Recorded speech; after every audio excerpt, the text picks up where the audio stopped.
하기사는 증시 각도기. 안녕하세요, 증시 각도기 TV 시청자 여러분, 투자자 여러분, 도기마을 여러분, 그리고 오디오 클립의 청취자 여러분 모두 반갑습니다. 네, 4월 21일 목요일 아침이 환하게 밝았습니다. 그러나 주식시장은 뭐라 그럴까요? 나쁘지는 않았는데 어떤 무슨 전염병이 하나 생겨서 그게 점차 퍼진 것 같은 그런 하루였다. 한마디로 넷플릭스가 미래 성장성에 대한 의구심을 증폭시킨 하루였다. 이렇게 정리해 볼 수 있을 것 같습니다.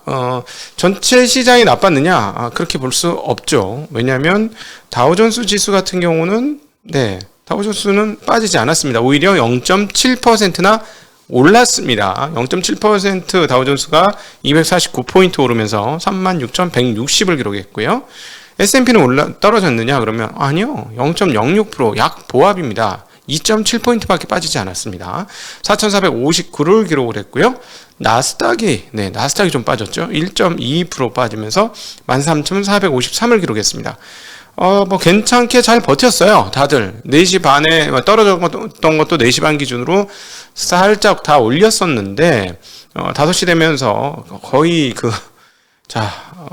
몇 종목이 몰락을 하면서 특별히 이제 넷플릭스와 지근거리에 있는 종목들이 다 함께 몰락을 했습니다.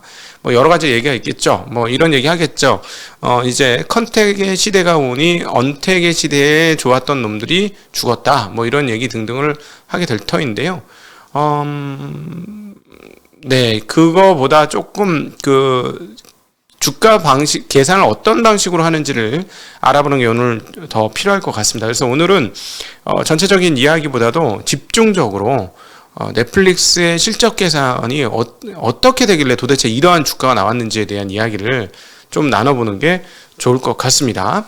아시다시피 넷플릭스가 하루에 무려 35%가 떨어졌습니다. 자, 저희 앞서 인사 말씀에서도 말씀드렸습니다만은 저희들처럼 밸류에이션 측정해가지고 투자를 하고 10배 언더에서 노는 놈들, 그 다음에 앞으로 10배 언더가 갈 종목들을 찾아서 투자하는 사람들 입장에서는 오늘 현상을 이해하는 게 그렇게 어렵지는 않았어요. 그래서 그 부분들을 설명을 드릴 건데 약간 여러분들한테 도움이 되셨으면 좋겠고요. 그 다음에 오늘 핀비즈닷컴으로 전반적인 시장 분위기가 어떤지 한번 먼저 살펴보겠습니다. 자, 보세요. 시장이 나쁘지 않았다고 말씀드렸는데 보세요. 푸르지 않습니까? 전반적으로.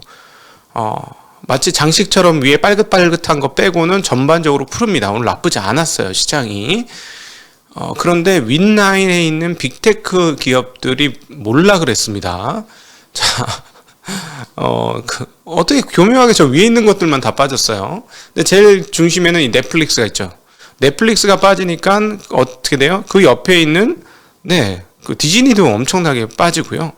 같이 동네에 있는 애들이 다 같이 빠졌습니다.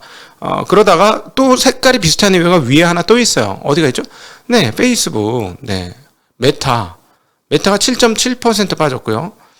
이렇게 된다 보니까 아마존도 빠지고 근처에 있는 테슬라 기술주들이 빠졌는데 요거의 공통점이 배수가 조금 높은 애들이에요. 배수가 조금 높은 애들의 하락이 상당히 크게 이루어졌다 하는 게 오늘 시장의 가장 큰 특징이다 이렇게 볼 수 있습니다. 다시 한번 말씀드리지만 S&P 떨어지지 않았고요. 그리고 다우는 올랐습니다. 자, 도대체 그럼 이런 일들이 왜 일어났느냐? 이거 굉장히 독특한 사건이 벌어진 건데 어제 이미 설명을 일부 드렸습니다만 넷플릭스가 하루에 시가총액이 어느 정도 증발을 했느냐? 자, 500억 달러, 한 60조 넘게, 한국 돈으로 하루에 60조 넘게 날라갔습니다. 하이닉스 하나 60조 넘게 날라갔습니다. 이것만이 아니에요. 혹시나 가지고 계신 분들을 위로하기 위해서 영국 런던에 상장된 넷플릭스 3배 ETP가 있습니다. ETN이나 ETF 같은 거겠죠? 3배 ETP는 얼마가 떨어졌냐? 81.73%가 떨어졌습니다. 하루에. 왜냐하면 지금 하루에 30몇 프로 떨어진 걸 3배 반영해야 되니까 말이죠. 그래서 어제 저녁에는 한 53달러 정도에 거래되던 게 53달러 거래되던 게 지금 달러랜다. 이게 아마 파운드겠죠? 9.7로 떨어졌어요. 9.7. 한 번 더 빠지면 상장 폐지죠. 한 번 더 떨어지면 상장 폐지. 와, 자, 미친다. 네. 한 번 더 떨어지면 상장 폐지가 되는 거죠. 이래서 제가 3배짜리는 절대 하면 안 된다는 말씀드린 거예요. 3배짜리는 절대 하면 안 된다. 절대 하면 안 된다. 위로 올라갈 수도 있지만, 너무 위험하다. 네. 그 주식에서 버티는 방법 중에 하나가 안 깨지는 거를 구축을 하면 버티는데, 먹겠다고 들어가다가 박살나는 거지, 안 깨지겠다고 조심조심 해가지고는, 오래도록 살아날 수 있고, 살아나다 보면 기회는 꼭 중간중간에 계속 온다. 그것들을 통해서 복리로 이익을 증진시키고 계좌를 늘리는 게 이 방법이다라는 거 꼭 기억하셨으면 좋겠고요. 유사한 성향 가졌던 메타 떨어진 건 들으셨고, 또 유사한 성향을 가진 워너브라더스 디스커버리 6%대, 파라마운트는 8%대 하락했고, 로쿠도 6% 하락했습니다. 월트진이 빠진 건 보셨고요. 그 다음에 신기술주의 대표인 테슬라도 덩달아 꽤 크게 4%대의 하락을 냈습니다. 근데 테슬라 실적 분석까지 하려면 시간이 좀 모자라서, 그리고 제가 그 분석하는데 오늘 거기다 시간을 들여가지고 다른 준비를 많이 안 했어요. 그래서 테슬라까지 분석 제대로 해주려면 시간이 조금 더 걸려서 테슬라 내일 할까요? 내일? 실적 분석을? 오늘은 넷플릭스만 하죠. 자, 1분기 넷플릭스 구독자 20만 명 감소했다고 합니다. 그건 이미 어제 말씀드렸고, 그 러시아에서의 빠진 것들을 감안해 보면 실제 감소는 아니다. 오히려 한 50만 는 거다. 러시아 70만 감소니까 그렇게 보면 되는데, 회사에서 근데 제시한 계급보다 훨씬 높았죠. 200만이 넘었죠. 구독자 증가 예상 250만이가 됐었습니다. 자, 그러니까 시장에 회사가 가이던스 해준, 우리 이렇게 할 거야 라고 가이던스 해준 것보다 떨어졌어요. 성장성이 떨어지자 성장에 대한 의문이 증폭이 되었죠. 그러면서 지금 이렇게 몰락을 하게 된 건데, 그러면 정말 실적이 나빴느냐? 실적 나쁘지 않았습니다. 매출은 분기별로 계속 성장을 하고 있고요. 주당 순이익도 좋았습니다. 한번 살펴볼까요? 자, 이제부터 실적 분석 한번 들어가 보도록 하겠는데요. 최근 1년간 분기별 주당 예측치가 어떻게 되냐면 3.24, 3.18, 2.57, 0.83달러에 0.83달러의 주당 이익 예측치를 가지고 있었습니다. 최근 1년 전부터. 근데 실제로 어떻게 되냐면 3.75달러 작년도, 그다음 2.97달러, 3.19달러, 이번에 1.33달러. 자, 이번에는 3.53달러. 3.53달러. 높았죠. 예. 높았습니다. 3.5. 예측치보다도 높았고, 예측치가 2.95였는데 그거보다 훨씬 높았습니다. 2.95보다도 훨씬 높았어요. 예측치보다도 훨씬 높았거든요. 근데 주가가 왜 이렇게 떨어졌느냐는 거예요. 왜 이렇게 떨어졌느냐? 보시면 아시겠지만 넷플릭스는 예측치 대비 항상 분기 순이익이 예측치보다 높게 나온 회사예요. 1년 전에 3.24를 예상했을 때 3.75가 나왔고, 3.18을 예상했을 때 이때 한번 2.97로 조금 예상보다 못했고, 근데 이때 가입자 많이 늘었죠. 근데 또 그 다음에는 2.57 예상했는데 3.19 나왔고, 0.83 예상할 때 1.33 나왔습니다. 언제나 예측치보다는 잘하는 회사였고, 매출도 꾸준히 우상향하는 기업이었어요. 매출과 이익이 모두 우상향하는 기업인데, 자, 넷플릭스 오늘 빠진 거 한번 볼까요? 개파락을 했습니다. 어느 정도 개파락을 했느냐? 자, 뚝 하고 떨어졌습니다. 자, 350달러였고요. 이게 뚝 하고 226달러. 자, 1년치 한번 보여주세요. 1년치가 도대체 어디서부터 떨어진 거야, 이게. 700에서부터 떨어졌어요, 여러분. 700에서부터 줄줄줄줄줄줄줄줄 세가지고 지금 3분의 1 토막이 났습니다. 무섭죠? 3분의 1 토막이 났어요. 도대체 왜 이렇게 빠지냐? 야, 매출과 이익이 증가하면 좋은 회사라면서 매출과 이익이 증가하는데 어떻게 이렇게 빠져? 라는 거죠. 자, 여기서부터 이제 자, 분석을 시작을 해보죠. 일단 뭐 대전제는 이미 다 아실 거예요. 가입자가 증가할 때는 주당 순이익 흐름이 나빠도 시장에서 받아줍니다. 왜냐하면 다음 분기에는 더 벌 수 있잖아. 그러나 다음 분기에 또 벌잖아. 내년에 더 벌 거잖아. 이러면서 지금 나쁜 것을 커버 쳐줍니다. 근데 여기서는 가입자, 유료 가입자 숫자가 바로 실적이기 때문에 유료 가입자의 증가율을 보는 거죠. 증가율이 이렇게 되고 있으면 지금 실제적으로 주가가 되게 실적 대비 주가가 높아도, 그러니까 실적이 나빠도, 주가 대비 실적이 나빠도 가입자 증가가 되면 이게 미래의 이익이니까 다 받아준 거예요. 오케이 하면서. 이거는 뭐 다 아는 사실이죠. 자, 그러면 어떻게 받아줬냐? 지금 실적을 지난 1년간을 대체적으로 실적 계산해 보면 연간 주당 순이익이 12에서 13달러 정도 수준입니다. 12에서 13달러 수준.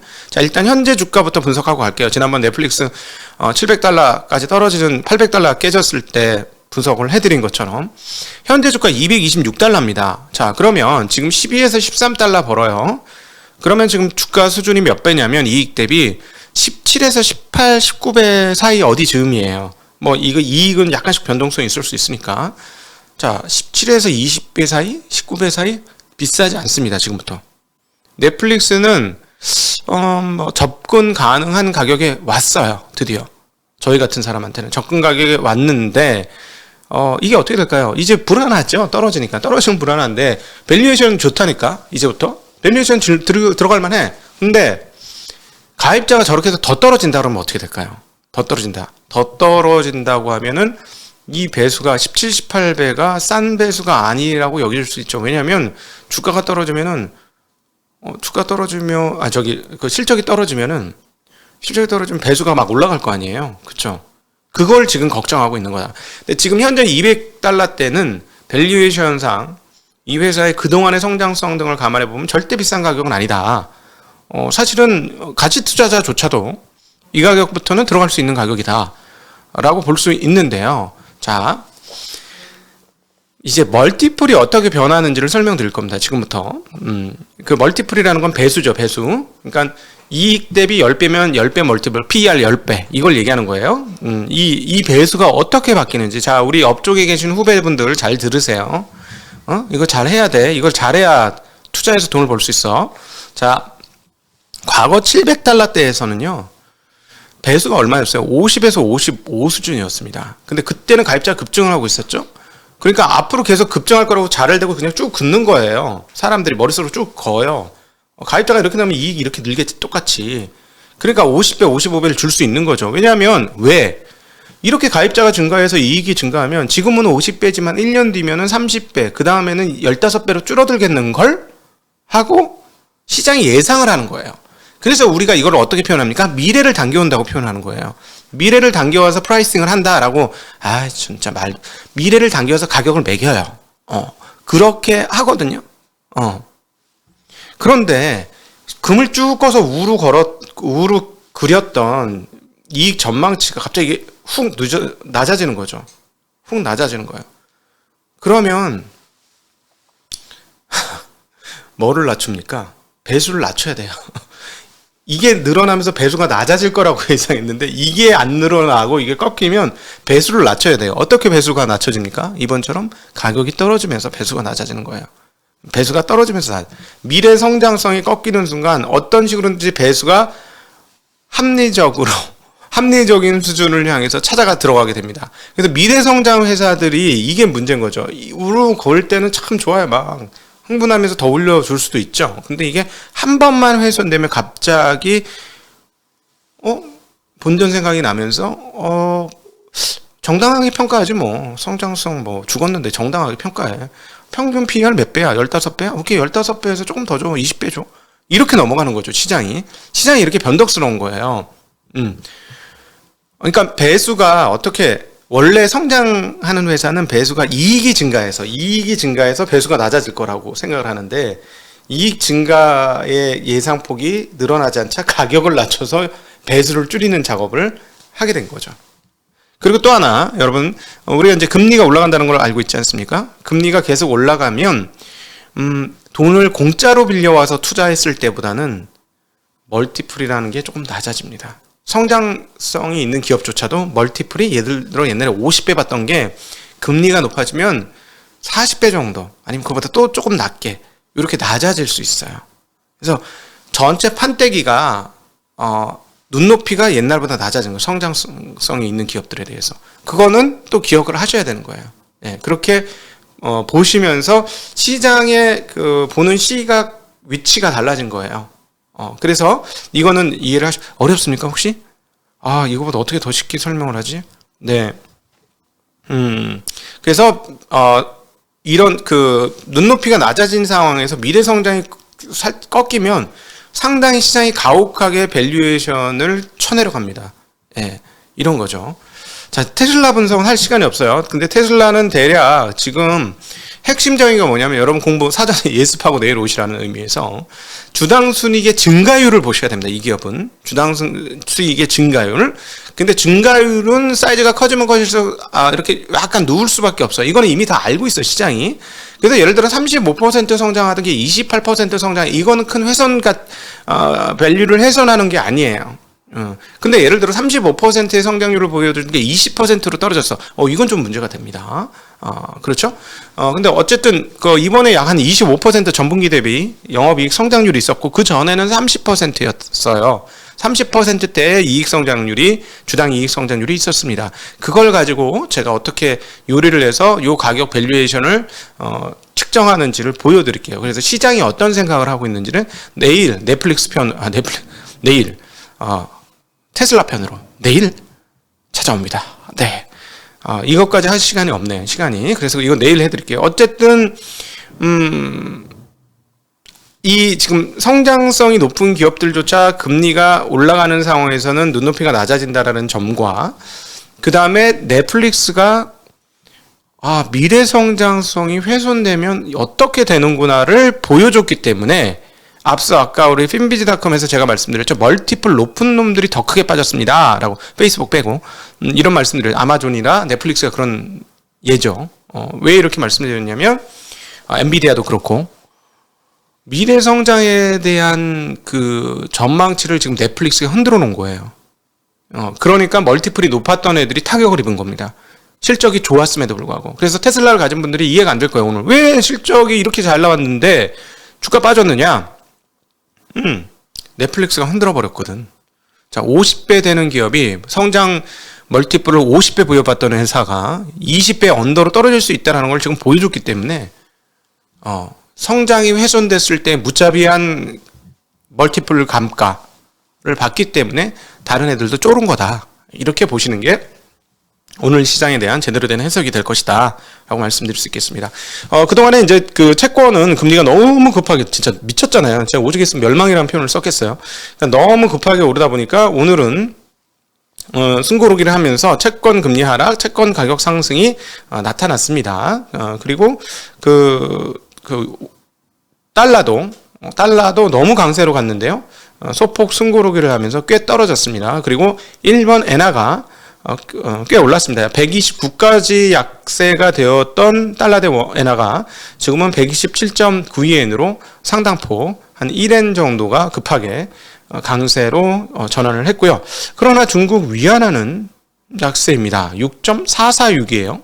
6.446으로 바뀌었고 원화는 1233원을 기록 중에 있습니다. 자, 10년물 국채금리가 2.9대에서 2.8로 꺾였고요. 30년물도 거의 3 근처에서 2.87로 꺾였습니다. 5년물도 2.86으로 꺾였고요. WTI는 재고 감소에도 불구하고 102.14달러로 크게 오르지 못하고 있는 상황. 그리고 금 가격은 거의 제자리네요. 1957달러. 이거 비트코인은 기술주들이 하락하면 좀 떨어졌다. 지금 새로운 장인 것 같은데 약간 올라 41,551달러를 기록 중에 있습니다. 자, 여타 기업들도 실적 발표를 했는데요. 앞서 S&P 떨어지지 않았다. 그리고 다우는 올랐다라는 말씀 드렸는데, 자, IBM 같은 경우는 매출과 이익이 예상치 상회하면서 7% 이상 올랐고요. 프록터 앤 갬블도 2% 상승했습니다. 지금까지 상장된 12%의 그 기업이 1, 4분기 실적 발표를 했고요. 이 중에 80%가 예상치보다 상회하는 실적을 내게 되었습니다. 자, 비둘기파였던 메리델리 샌프란시스코 연은 총재께서 신속한 금리 인상으로 연말까지 중립금리에 도달해야 할 것이다 라고 얘기하셨습니다. 얼마죠? 중립금리? 2.5. 네, 2.5까지는 가야 된다. 지금 최소가 2.25예요. 최소가. 시카고 연은 총재가 2.25에서 2.5였는데 그게 최소야. 2.5까지 무조건 가야 되는 분위기로 메리델리까지 이 정도 얘기했으면 가는 겁니다. 네. 3.5만 아니면 되지 뭐. 네. 그다음에 베이지북이 발표되었는데요. 2월 중순 이후 미국 경제 활동이 보통의 속도로 확장했다. 그리고 다만 지정학적 변화, 그러니까 전쟁이겠죠. 그것으로 인해 물가 상승과 지정학적 변화로 인해서 불확실성으로 미래 전망이 흐려졌다. 그리고 앞으로 기업들이 몇 달간 인플레이션 압력에 노출될 것이다 라고 이야기했습니다. 3월 기존주택 판매 있었는데요. 2달째 감소했고요. 모기지 금리는 역대 최고 수준으로 올라가고 있습니다. 누가 7%라 그러셨는데 맞나 보네요. 전월 대비 그 기존 주택 판매가 2.7% 감소한 연일 577만 채 기존 주택 판매가 되었고요. 전월은 7.2% 감소했는데 그거보다 조금 줄었습니다. 감소 폭이. 그러나 3월 기존 주택 판매 가격 중간값이 37만 5,300달러. 지난해 같은 기간보다 얼마가 올랐냐? 15%나 올랐습니다. 와, 15%. 1999년 이후 최고치로 가격이 올랐습니다. 자, 오늘은 다 여러 가지 이거 기업 분석을 어떻게 하는지를 하느라고, 야, 이거는 진짜 판서가 필요하네요. 이렇게 입으로만 설명하니까, 입만 아프네. 이해도 잘 안 되시죠? 좀 어려움이 있었는데 들어주셔서 진심으로 감사합니다. 그렇다고 제가 여기서 판서하기에는, 물리적 시스템이 좀 한계가 있잖아. 우리는 카메라가 몇 개씩 있는 곳이 아니기 때문에. 네, 오늘도 긴 시간, 이렇게 좀 부족한 방송, 함께 해주셔서 진심으로 감사합니다. 질의응답으로 넘어가도록 하겠습니다. 감사합니다. 안녕.